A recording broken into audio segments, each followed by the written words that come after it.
Hello. Good combination to. Okay, so, syempre gusto ko lang ipasubok sa inyo. Okay. So, naglinis na ako ng mukha.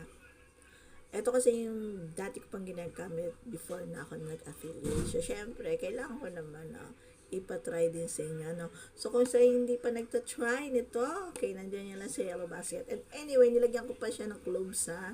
Nakadalawang bote na rin ako nito. And then after that, ito yung sunscreen. Yung moisturizing na rose sunscreen. Ano po? So, isang set po sila. SPF 90 plus na po ito. So, maganda rin siya. Ano po? Kasi pinkish siya. So, ito try natin ha.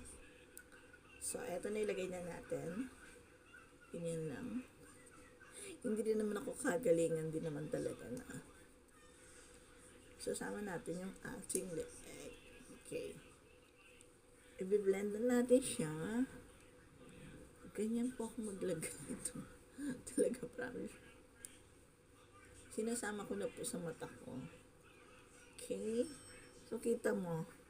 Ganda ha. Ang ganda niya.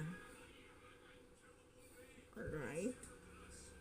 So, ganito. Paubos na nga rin siya eh. Oh, konti na lang. Halos wala na. Konti na lang yung pumupusli. Ang bango pati niya ha. In fairness. Amoy rose.